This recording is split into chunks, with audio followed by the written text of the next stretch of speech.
Hello friends, எல்லோரும் எப்படி இருக்கீங்க? ஃபைனாக இன்றைக்கான வீடியோ நம்ம பாய் வீட்டு பிரியாணி எப்படி செய்கிறதுன்னு தான் பார்க்க போகிறோம். அதுக்கு தேவையான பொருட்கள்லாம் நான் ஃபஸ்ட்டு எடுத்து வச்சுருக்கேன். அதுக்கு பிறகு நம்ம வச்சுருக்க அரிசியை நல்லா வாஷ் பண்ணி எடுத்துக்கலாம். நமக்கு பிரியாணினாலே மெயின் மசாலா தானே, அதுக்கு தேவையான பொருள்லாம் இங்கே வச்சுருக்கேன். இதை நல்லா அரைச்சி எடுத்துக்கிறேன். அதுக்கு பிறகு ஒரு பாத்திரத்தில் நெய், எண்ணெய் நல்லா கொதித்த பிறகு அதில் பட்டை, ஏலக்காய், கிராம்பு, முந்திரி பருப்பு, பிரியாணி இலை, கல்பாசி இது போன்றவையை நல்லா வதங்கின பிறகு நம்ம நறுக்கி வச்சுருக்க வெங்காயத்தை இதில் சேர்த்து அதையும் நல்லா வதக்கி எடுத்துக்கலாம். இதில் நம்ம வச்சுருக்க மல்லித்தலையை சேர்த்து அதையும் நல்லா வதங்கின பிறகு அதில் நம்ம 1 table spoon salt, 1 table spoon biryani masala போட்டு நல்லா கிளறி விட்டுக்கலாம். அதுக்கு பிறகு இஞ்சி பூண்டு பேஸ்ட்டு நான் 3 டேபிள் ஸ்பூன் அளவுக்கு ஆட் பண்ணி அதையும் நல்லா கிண்டி விட்டுக்கிறேன்.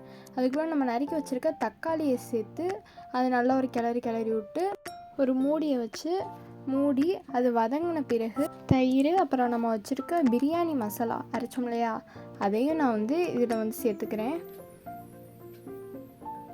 அதை போட்டு நல்லா ஒரு கிளறி விட்டு அது நம்ம வச்சுருக்க சிக்கன்ஸை அதில் ஆட் பண்ணிக்கலாம். சிக்கனில் நான் மசாலாஸ் தடவினேன். அந்த மசாலாஸை நான் சைடில் உள்ள பாக்ஸில் தெளிவாக கொடுத்துருக்கேன். அதுக்கு பிறகு அரிசி அவிக்கிறதுக்காக தண்ணி கொதித்த பிறகு அதில் கைப்பிடி அளவுக்கு புதினா, ஒரு லெமன் புழிஞ்சு விட்டு அதில் நான் சால்ட் ஆட் பண்ணி அதுக்கு பிறகு நான் வச்சுருக்க அரிசியை அதில் சேர்த்துக்கிறேன்.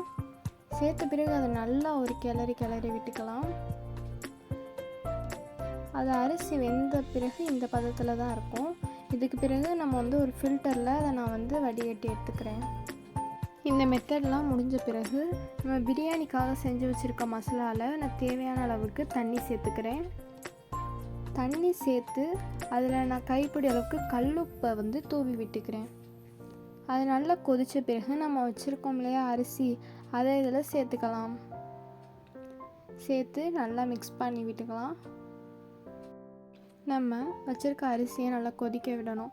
அதுக்காக மூடியை போட்டு கொதித்த பிறகு அதில் நான் லெமன் 2 லெமன்ஸ் நான் புழிஞ்சு எடுத்துக்கிறேன். அதை இதில் மிக்ஸ் பண்ணிக்கிறேன்.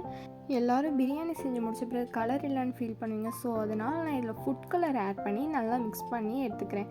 அதுக்கு பிறகு ஒரு மூடியை போட்டு இதை மூடி அதுக்கு மேலே ஒரு தண்ணி உள்ள பாத்திரத்தை அதுக்கு மேலே வச்சுக்கிறேன். நல்லா கொதித்த பிறகு நம்ம தம் போடணும் இல்லையா, அதுக்காக ஒரு தோசைக்கல் மேலே நம்ம வச்சுருக்க பிரியாணி பாத்திரத்தை வச்சு அதுக்கு மேலே நான் அந்த பாத்திரத்தை வச்சு நல்லா தம் போட்டுக்கிறேன். அதுக்கு பிறகு நமக்கு பிரியாணி ரெடி ஆயிடுச்சு. இந்த வீடியோ பிடிச்சிருந்துச்சுன்னா லைக் பண்ணுங்கள், ஷேர் பண்ணுங்கள், சப்ஸ்கிரைப் பண்ணுங்கள். Thank you to all watch my video.